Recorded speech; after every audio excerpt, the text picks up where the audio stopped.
नवरात्रि में माता रानी के ये 9 दिन बेहद खास होते हैं। इन 9 दिनों का बहुत अधिक महत्व माना जाता है।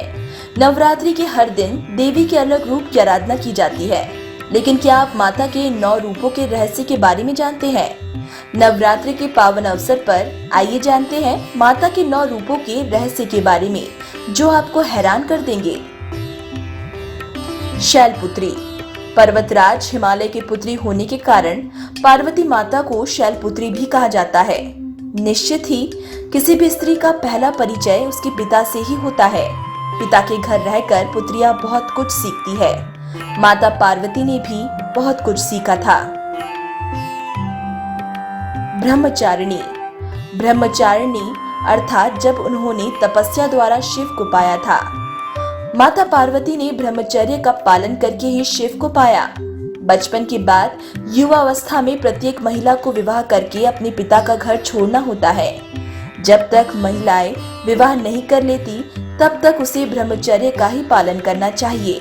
यह शिक्षा देती है ब्रह्मचारिणी। चंद्रघंटा।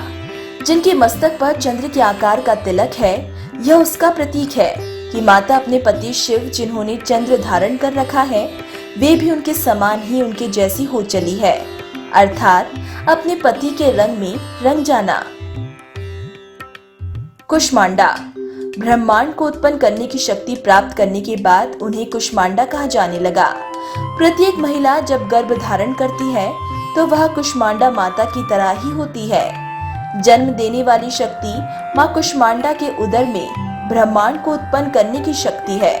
विवाह के बाद उनमें जन्म देने की शक्ति है। स्कंद माता।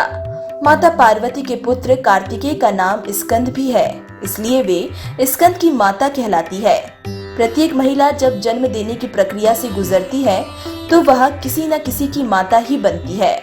माता होना सबसे बड़ा सुख है। कात्यायनी। यज्ञ की अग्नि में भस्म होने के बाद महर्षि कात्यायन की तपस्या से प्रसन्न होकर माता ने उनके यहाँ पुत्री रूप में जन्म लिया था, इसलिए वे कात्यायनी कहलाती है। हर महिला के जीवन में संघर्ष और कष्ट का समय आता है, खासकर जब वह विवाहित हो जाती है या किसी बच्चे की माँ बन जाती है। यह उसका दूसरा ही जन्म होता है। कालरात्रि। माँ पार्वती देवी काल अर्थात हर तरह के संकट का नाश करने वाली है, इसलिए कालरात्रि कहलाती है। प्रत्येक महिला संघर्ष और संकटों से गुजरकर अपने परिवार की हर तरह से रक्षा करती है। महिला में ही वह शक्ति है जो अपने पति और पुत्र को अपनी इच्छा से सुरक्षित रखती है और उन्हें सही मार्ग दिखाती है। महागौरी। कठोर तप करने के कारण जब उनका वर्ण काला पड़ गया, तब शिव ने प्रसन्न होकर उनके शरीर को गंगा जी के पवित्र जल से मलकर धोया। तब वह विद्युत प्रभा के समान अत्यंत कांतिमान गोर हो उठा। तभी से इनका नाम महागौरी पड़ा।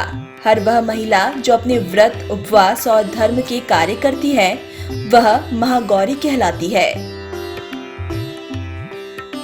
सिद्धिदात्री। माता का यह 9वां रूप है।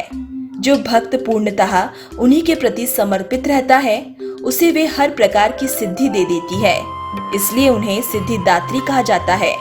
इसी तरह जिस घर परिवार के सदस्य अपने घर की माताओं का आशीर्वाद लेते रहते हैं और उन्हें किसी भी प्रकार से दुखी नहीं करते हैं, तो वे जीवन के हर क्षेत्र में सिद्धि और सफलता प्राप्त करते हैं।